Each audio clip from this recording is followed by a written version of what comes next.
How you doing, everybody? Hope everyone's having a good time at the conference today. What I'm going to be talking about today is Bitcoin and taxes. I'm just going to do a quick little intro about myself. As far as, I bought my first Bitcoin in the end of 2013. Kind of just caught wind of it in the press and got interested, bought a little bit to just playing around, exploring.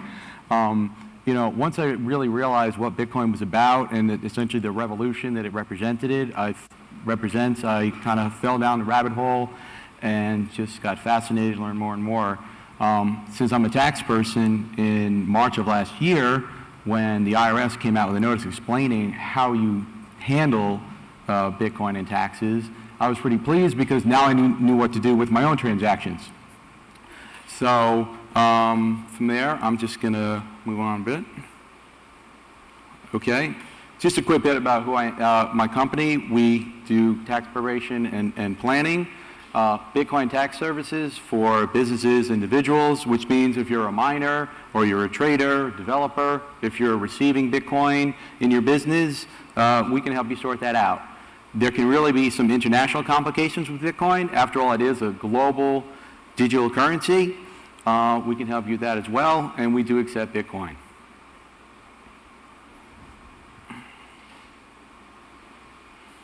Okay, just a quick agenda.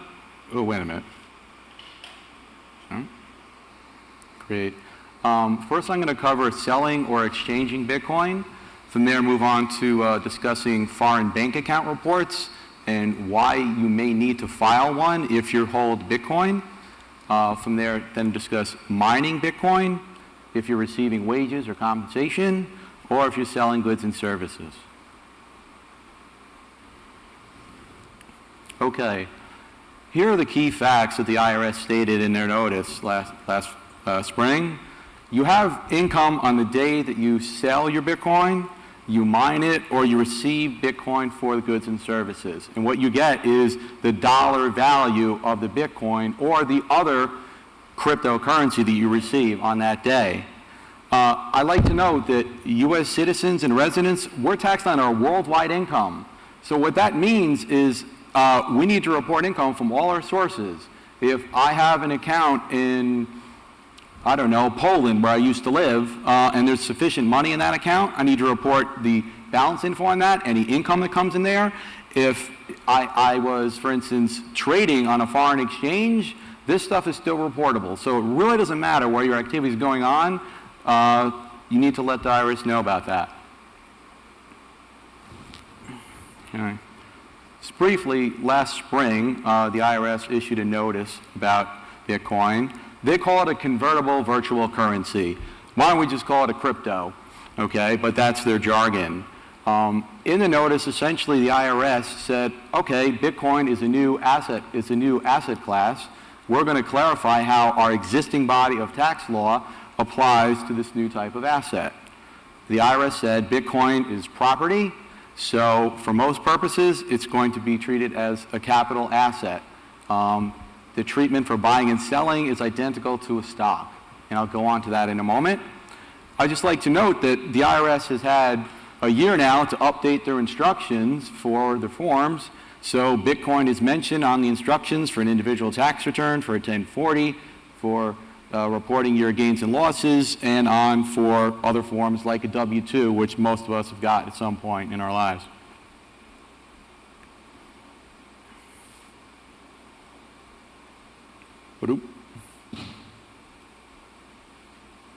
Okay. All right. Something a lot of people I think want to hear about here is that Bitcoin is a capital asset. Again, it's treated, if you buy or sell Bitcoin, it's the same thing as if you're buying and selling the stock, Google, IBM, what have you. So in a simple scenario, you buy Bitcoin for $250. A month later, you spend that one Bitcoin when it had a US dollar value of 300, you have a $50 gain, okay? One thing that's a real nuisance with Bitcoin is there's no minimum reporting requirement. So if you go to a coffee shop and spend $5 on the proverbial cup of coffee, you're actually supposed to report the transaction. It's really kind of a pain in the neck, but unfortunately there is no minimum reporting amount. One thing that I found real helpful in sorting all this out is firm called LibreTax. They have an online tool to help you calculate your gains and losses. Just thought I'd mention them. I am part of their referral program. I think they're a great tool. All right. If you're an individual and you sell or you trade or exchange your Bitcoin, by which I mean you buy it, let's say it goes into a wallet at Coinbase, and then you later purchase something on Overstock.com, that is a transaction, and you're going to get a gain or loss on that. So for individuals, you have either long-term gain, if it's you buy your Bitcoin and sell it more than a year later. If you do that, it's a 15% rate, unless you have a very high income of over about $400,000, and then it's 20%. But if it's short-term and the transaction is within the same year, then that can go. There's no special short-term rate, and the tax rate goes all the way up to 39.6. Okay. One thing some people might be interested in is, what if you lost money trading or otherwise exchanging your Bitcoin? Let's face facts. Last year, the price started quite high, probably close to 1,000. It actually bottomed out at about 200 at one point. So what if you bought high and sold low? And the answer is you have a capital loss. You can report this on your taxes, and you get to use that loss. Any gains you have, you can offset with your losses. And if you have no gains at all, you can reduce your income by $3,000 a year.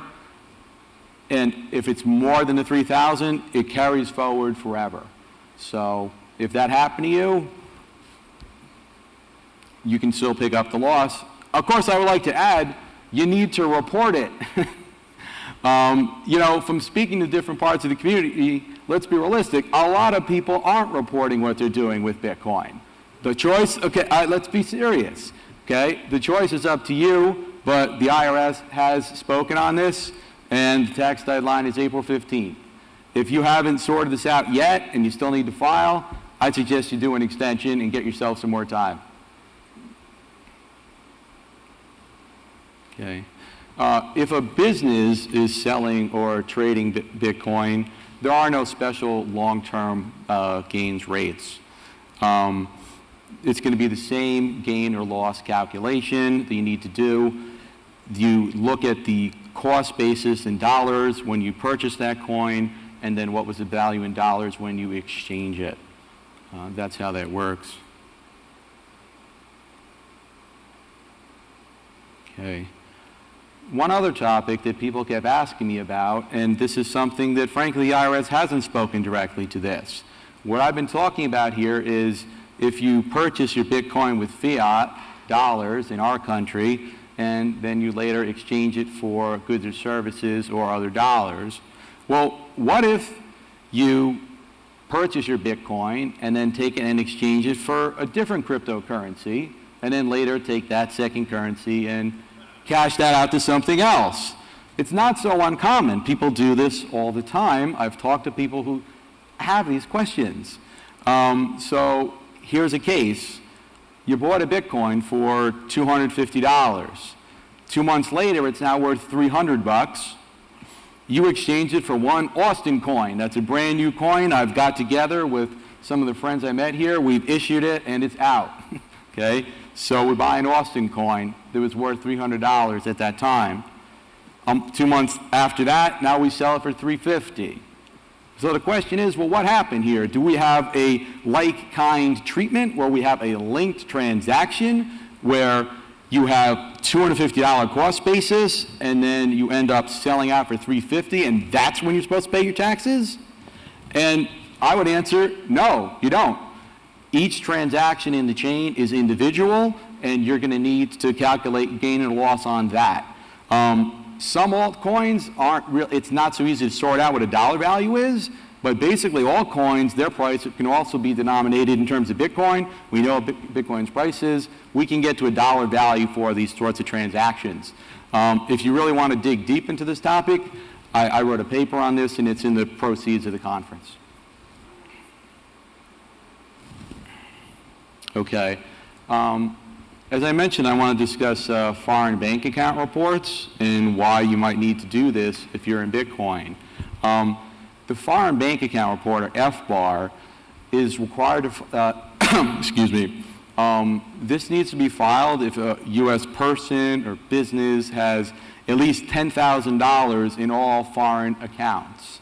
And if you don't do this, the penalties are huge. It starts with $10,000 for each account that you do not report. So if this isn't done, it can get expensive very quickly. Also, people can get roped into this if they're a part owner in business overseas and they just have signature authority. That's another way. But the question is, well, what if I have Bitcoin outside the United States? Does this apply to me? Okay? And the answer is, last year, FinCEN said, no, you don't have to file these reports.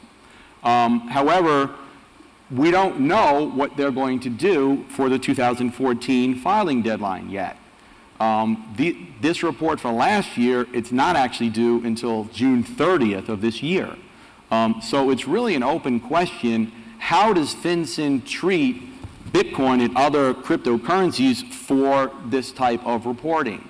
There was a cryptocurrency policy forum a month or two ago in New York, and the head of FinCEN was there. And during the Q&A, I asked the question, are people going to need to report this? And her answer was, I'm not sure yet. So, more will be revealed on that. But I do want to state a concrete case where if you have a account with a Bitcoin exchange and you need what will trigger this, what if you took $10,001 and you wired it to a foreign exchange, okay, in a different country? You had that hard currency, the dollars, in that account for a day or a moment. That then gets converted into Bitcoin. You hit that $10,000 and you need to report that account. There are other attorneys. There are attorneys I spoke to about that, and they're in agreement on that one. How else could you end up with fiat currency in a Bitcoin exchange? Well, what if you were doing some trading and then you decided rather than send the Bitcoin back to the U.S., you wanted to cash out the fiat, and you have $15,000. So you've got money in there, according to FinCEN's definition, and you'll need to do the form. Okay. Mining income is actually a little more straightforward than some of the other things we discussed. The IRS says that if you don't have a business, and let's say you're just got a couple miners and you're actually trying to make money on this on a small scale, which we all know is pretty tough, your income is the dollar value of the Bitcoin that are mined on a given day. However, Bitcoins and fractions are mined that particular day. That's the value of the income you need to report to the IRS. I'm kind of talking about a simple situation where you just own your miner. If you were part of a mining pool or you're doing cloud mining and you're receiving drip little bits of Bitcoins, same thing, same treatment. However, if you're, excuse me, if you're a mining business, the Bitcoins that you receive on a given day, those are your revenues. You reduce them by whatever your expenses are. If you're paying your expenses in dollars, this reduces your income. If you're paying them in Bitcoin or another crypto, you need to translate that into dollars because the IRS only speaks dollars.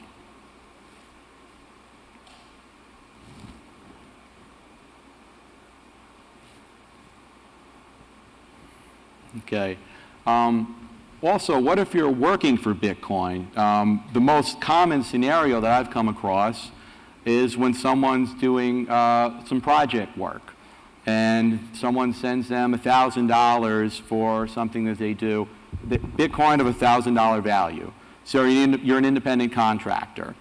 Your income is the dollar value of the Bitcoin that you get on that day. Okay? Your employer should issue you a 1099. Frankly, I haven't seen one yet. I don't think companies are doing this, but it doesn't matter if you get the 1099 or not. If you earn the income and you got paid, you need to report it. For wages, similar situation. We keep going back to the dollar value of the Bitcoin on the day it's received, and and the employer is supposed to issue a W-2.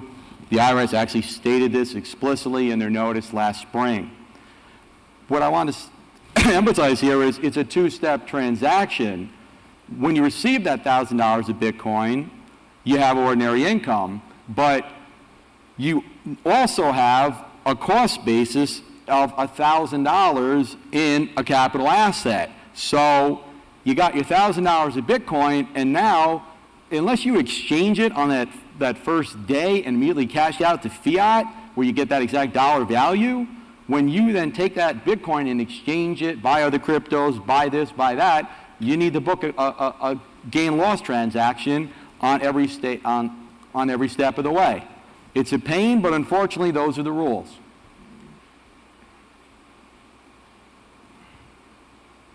Nope. Okay. Last thing I want to get into is, what if you're selling goods or services for Bitcoin, you have a website, and people are paying you? Again, we keep coming back to the dollar value of Bitcoin. Someone sent you invoice someone for $100. Your revenues are the dollar value of the Bitcoin on that particular day. Same thing with expenses. We always got to go back to dollars. If you're using a payment processor like Coinbase and you have an instant exchange option, it's fairly straightforward because you're not going to have to deal with a gain or loss. However, if you receive your Bitcoin and then you hold on to it, you book your revenues in dollars on that day, and then you're going to need to sort out a gain or loss on whatever else happens next.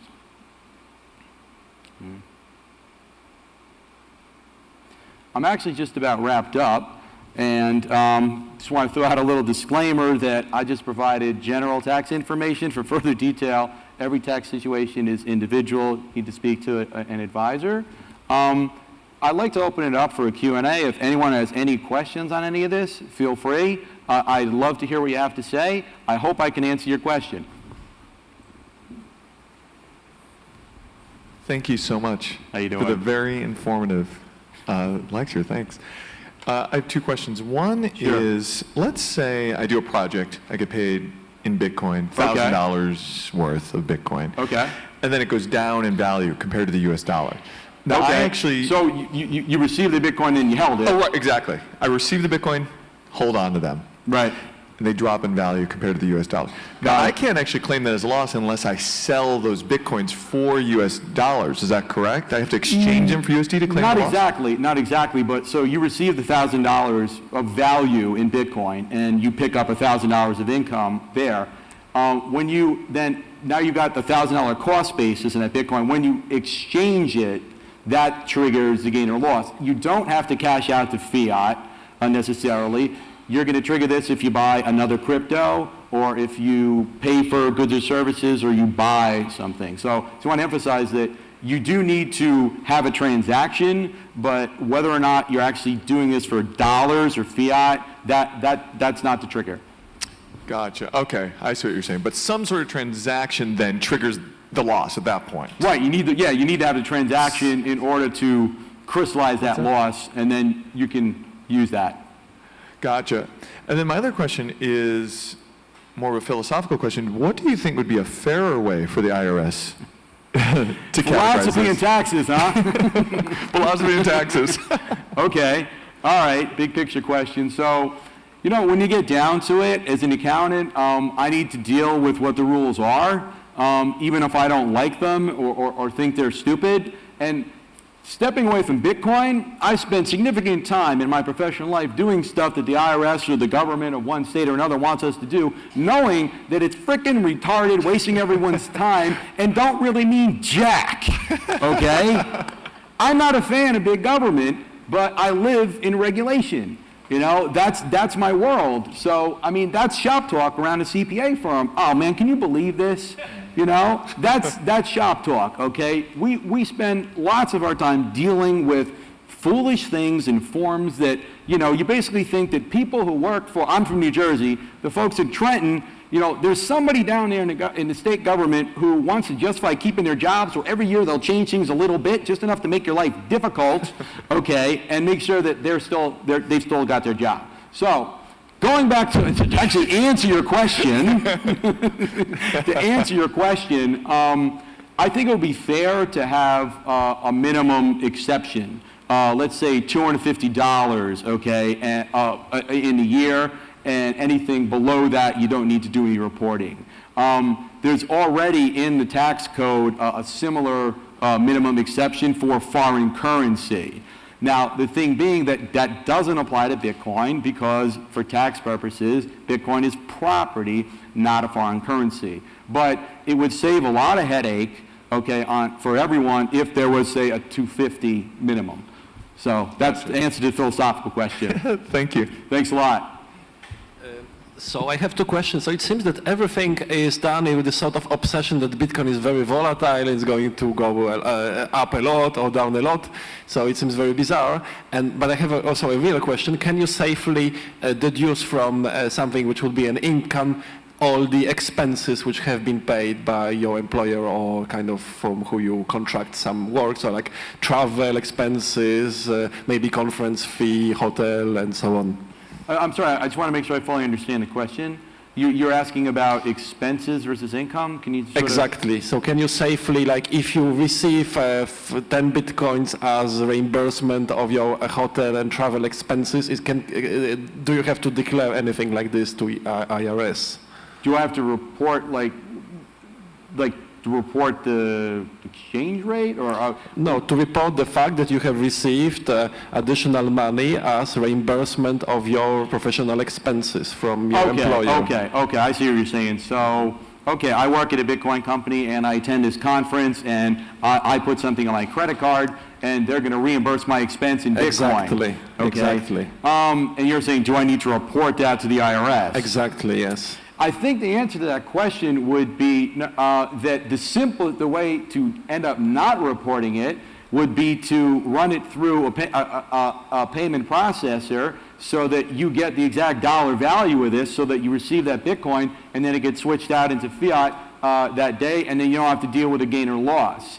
But I think that if, in theoretical situation, you had let's give it a dollar amount, $2,000 reimbursed expenses, unfortunately, since Bitcoin is treated as property and a capital asset, if you wait a day or two to convert to fiat, you're going to be stuck reporting a gain or loss because there's no minimum. And at 1,000, we're above my proposed minimum anyway. So we go back to this ridiculous obsession that Bitcoin is highly volatile.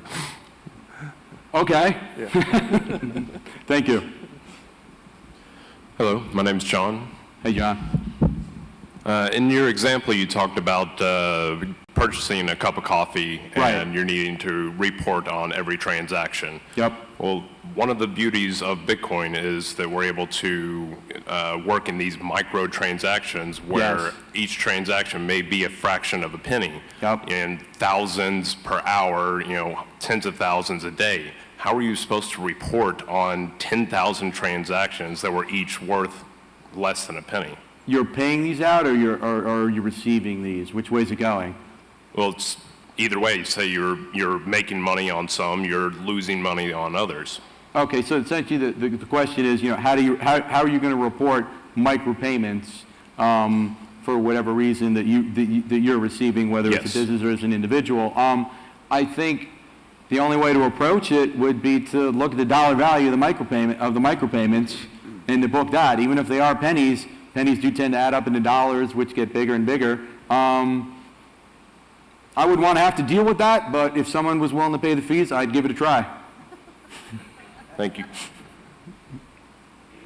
Hi, my name is Rodolfo. I've got a quick question regarding international jurisdiction. Okay, I may So- not be able to answer that, but go on. I just would like to know, if I decide to put my account under the name of a company in Bermuda. Okay, are you a U.S. citizen or a resident? No, Let's assume you are. Let's just assume a respect- U.S. citizen does this, okay? Okay, right. so because the ownership of that company could be on the name of a friend in Chile, for that matter, or whatever. Okay. And I am making payments in Bitcoin in the U.S. Right. Okay. I'm incurring expenses in the U.S., but they're all being paid by this foreign account on my behalf here in the U.S. Okay. How would you account that in terms of reporting to the IRS? Is it a foreign ownership and resale of a property in the U.S.? And as such, if so, and if so, how would you account for it in terms of the reporting to the IRS, this movement? Okay, so in the big picture, transactions that take place outside the United States, even if they're treated differently under local law, we need to look at U.S. law. Yeah, exactly. And I can give you a practical example of I worked with a Bitcoin trader who had multiple accounts outside the U.S.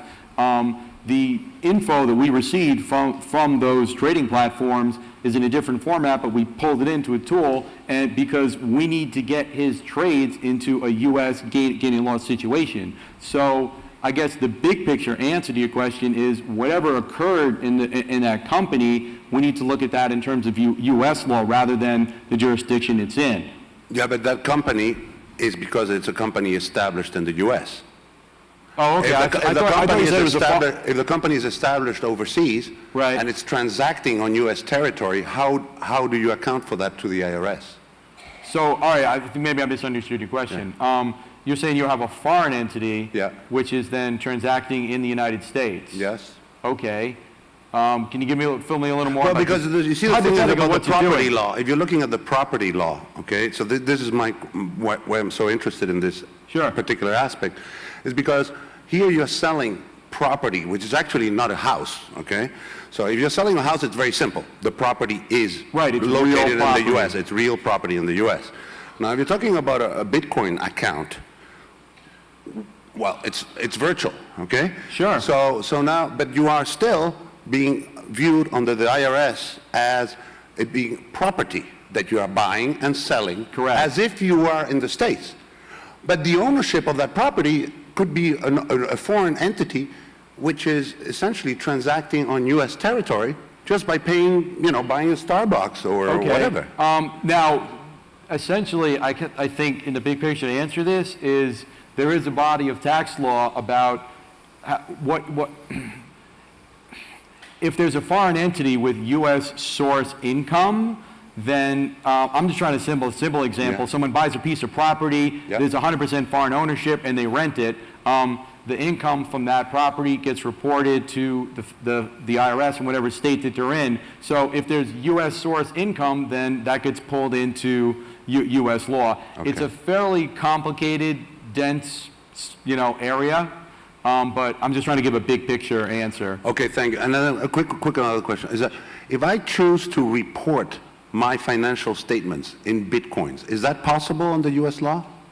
I tip my hat to you if you manage to do that one, because that's kind of the trouble with Bitcoin is it's a brilliant method of exchange. It's a trustless peer-to-peer way to transfer value, but it's not a very good unit of account because it's too volatile. So I don't know. It's volatile for the one who operates in the dollar world. For a guy who operates in the Bitcoin world, he couldn't care less, right? He's Okay, dead. fine. Okay, fine. But I don't. My experience has only been looking at financial statements in fiat currency, whether they're Yeah. dollars or euros or what have you. I've yet to see those, and I think that'd be a pretty interesting day. Yeah, I think so. Thank you. Thanks a lot.